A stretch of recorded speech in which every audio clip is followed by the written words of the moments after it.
Hello everyone, Deanna here, and thanks so much for being here.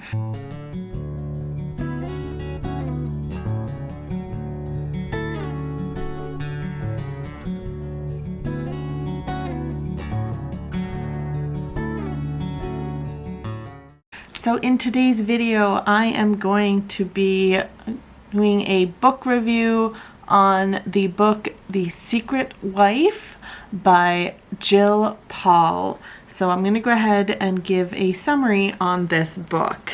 Kitty Fisher has left the country traveling to her great-grandfather's remote cabin after learning a horrible secret about her husband. Now she's about to discover another secret about her family's history. Dmitry Malama has been injured on the front lines of World War I. He's nursed back to health by the beautiful Grand Duchess Tatiana and has fallen in love in the process. However, Russia is on the brink of revolution, and their lives are in danger. What does this mean for the deep love that Dmitry and Tatiana share? So this one, we had a book that gives a bit of a dual point of view in a way, but they are not first person point of views. They are third person, and it goes from the past, which was about the 1910s to 1940s is mainly where the past is centered around. And that is Dimitri's world when he is sharing essentially his point of view. Those, again, it's not first person, but we're following along Dmitry. And then we also are flipping to the present, which would be 2016. So a little while ago for us right now, but that would be the present for this book.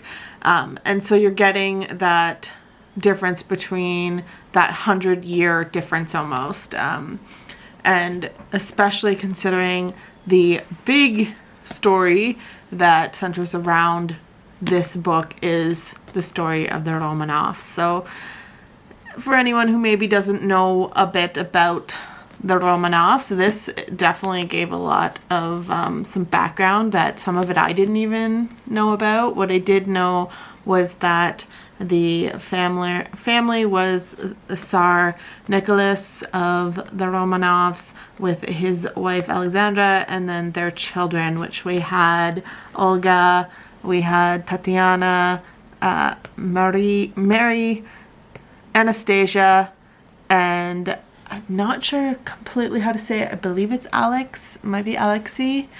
But this is the Romanov family, and you're probably familiar with one of the individuals that is one of the most infamous Romanovs, and that is Anastasia, because of course there is the woman that was found after the Romanovs were executed, and she declared that she was the long-lost princess Anastasia.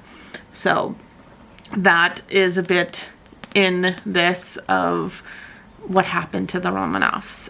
What happened with, not only does it follow a little bit of time before things really start going downhill, but then of course it does follow some time when they are under house arrest and when the revolution is happening and things, the tensions are high, and Nicholas steps down as Tsar, and just a lot of things happen, and then what happens to this family as well, and where does Dmitry play into that as well.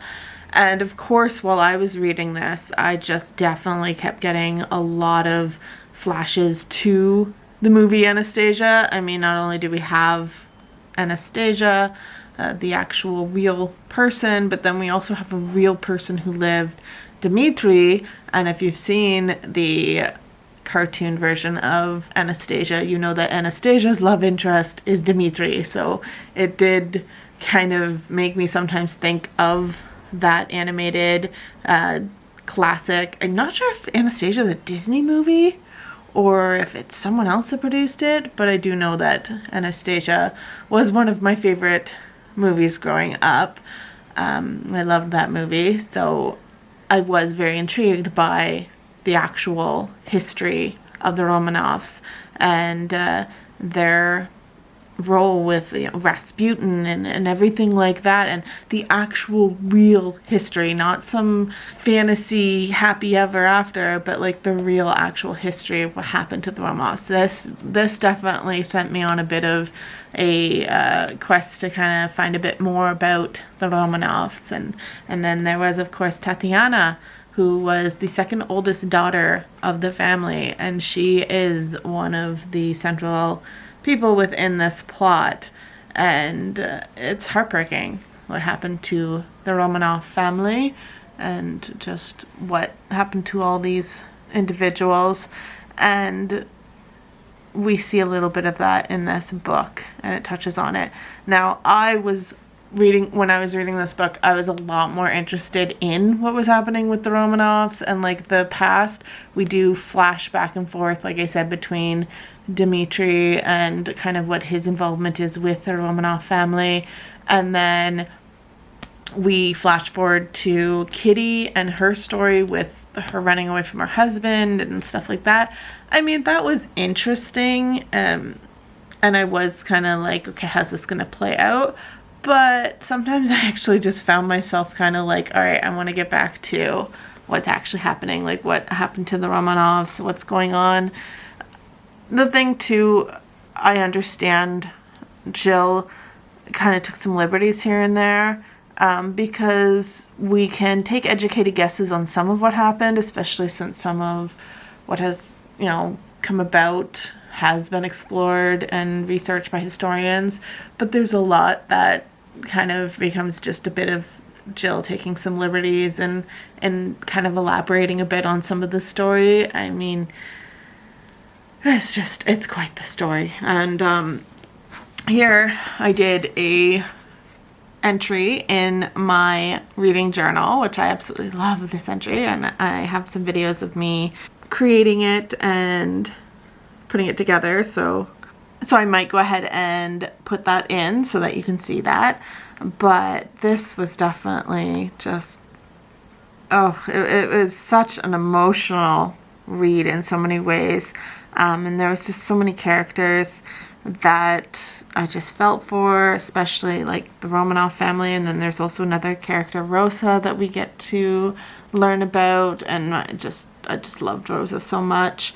And then we've got like Tatiana has a little dog, or Tipo, that she gets from Dmitri, and that's actually based on like real fact. Like the actual person, Dmitri, actually gave Tatiana a puppy named Tipo. So it's like Gill Paul took that story and she kind of like expanded on it. So you're gonna get a bit of real fact and real history in this, but then you're going to get a bit of some fiction. It's a historical fiction based on real facts, and I took a lot of these pictures just from Google, and I just printed them out and put them in this spread that I made, because I just really was fascinated by the actual story of the Romanovs. I mean, they were a family of like the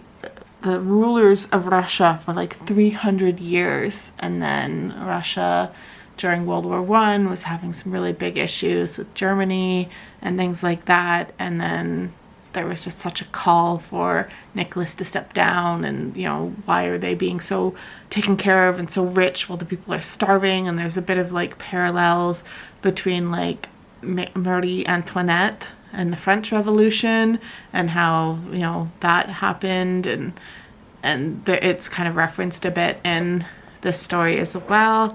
And I just really was interested in the actual real history, because I've always been a bit of a history buff. It's always been one of my favorite subjects growing up, so I just wanted to highlight a bit of them and really highlight how much like Tatiana is such a key part of this story, and her love story with Dmitri. And I just wish more had happened for this family. I wish, you know, it had been a better ending, but of course we can't change history. We can just hopefully learn from it and do better for the future. But this was a good book in a lot of ways. There was, like I said, there was some parts, the 2016 story, I think sometimes almost overshadowed a lot of like this story, the real meat and potatoes that you really wanted to get to, which was like the mystery of what happened to the Romanovs and like Dimitri's involvement and just kind of that. There was a lot more of that I wanted, and there was a bit of just some of it sometimes I felt was a little dragging, and I think it was when we were like going back and forth, and it was sometimes parts where it was like I kind of almost wanted like more character, more a bit of what's kind of going on, what's motivating them and things like that. I mean, sometimes the character of Dimitri came off not the best. He did come off sometimes a little intense, a little much. There was, you know, just a lot, but I also found some of it was very interesting to follow as well, because he does, you know, put a lot into what's going on and trying to find out, and there's just a lot that he goes through. So I'm sad in some ways. Like I said, this was very emotional. It was very heartbreaking reading this, because I was just thinking of the real people involved as well, and that was where my enjoyment of the story really came to play, was the actual people. And I do remember reading this, and what happens to the Romanovs like happened probably about halfway through the story, and I was just like, okay, well, where else is this story going? So that was kind of interesting as well. And how did it all tie in, and how does Kitty make some discoveries, and how does that play, and what happened with Dimitri and his whole life to get him to the point, because he is the very much tied in with all of what's going on with Kitty. So it's like how, and I mean, some of it was it's so easy to tell right away, but some of it you're like, okay, well, explain this. And again, there was just a lot of heartbreak, and I think in that way some of it made it very real. And you could almost see some of it was believable, because that people are not perfect, and loss and sadness happens in the world, and especially when you're writing a book about a family that is killed in the, you know, early wee hours of the morning. I mean, I definitely dug more and found out exactly what happened with the Romanov family, and just, oh, what they went through was just awful, and it is explored a bit in this too, so just be mindful of that. It can be a little gruesome. There is a bit of like trigger warnings in regards to like just violence and some essay and things like that. Like there's some stuff going on in this book, and just some of the lowest parts of human history definitely is on display, because these are real people, and some of these atrocious things happen to real people. So it's kind of hard to take that in sometimes when you're reading a story that's based on real people. But yes, I think in that way, I enjoyed it a lot, because I got to learn more about the family. And it does make me interested to read some of the other books that Gill Paul has, because she has some books based on the Titanic, I believe, and there's just some other books she has. So I am interested in just checking out a few more of her books. I don't think, you know, I was completely turned off by her writing or anything. I think her writing was pretty good.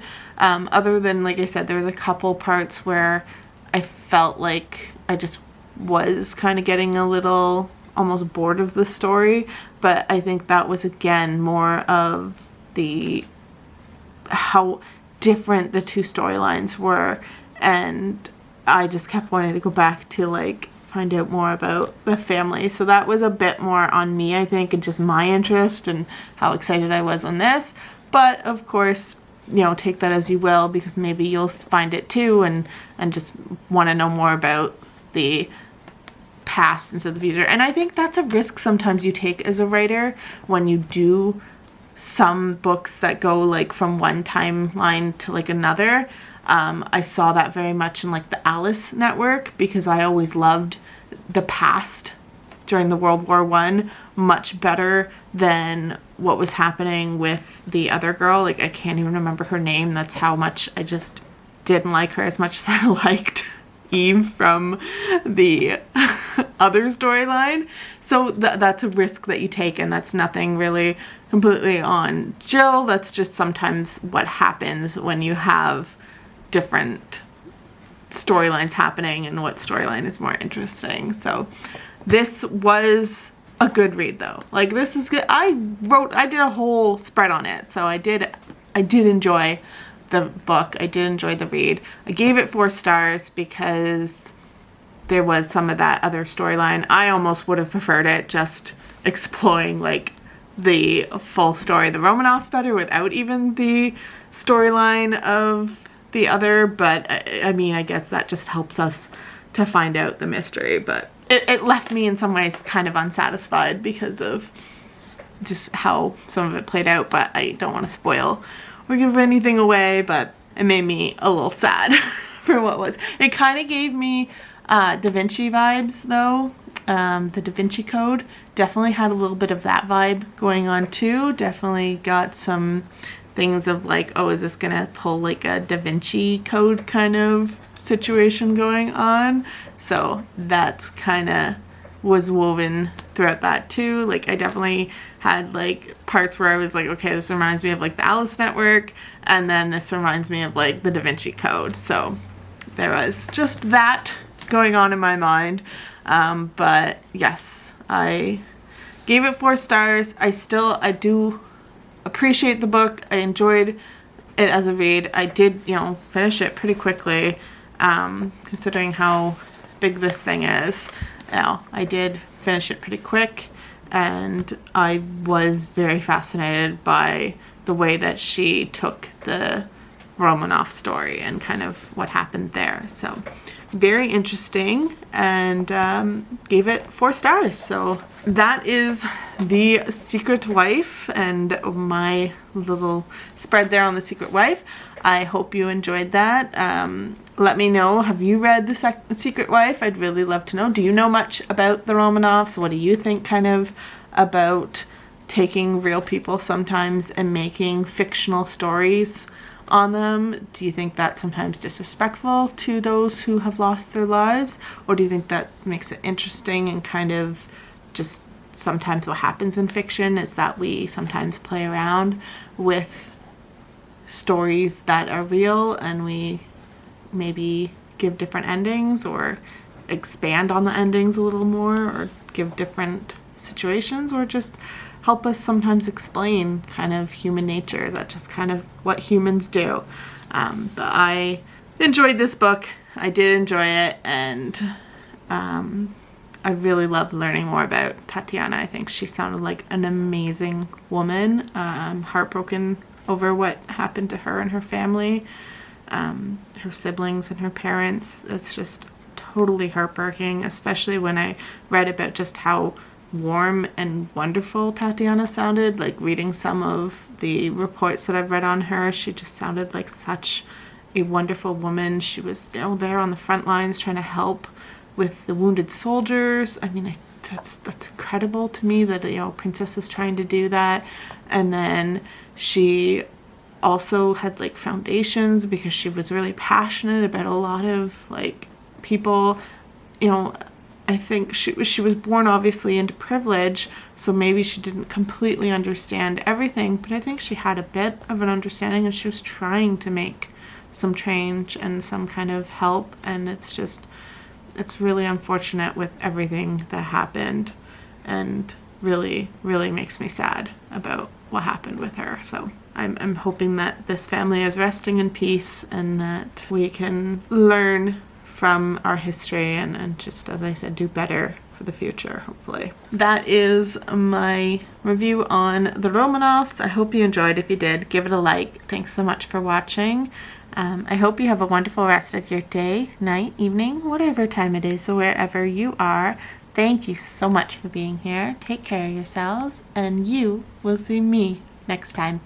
Bye!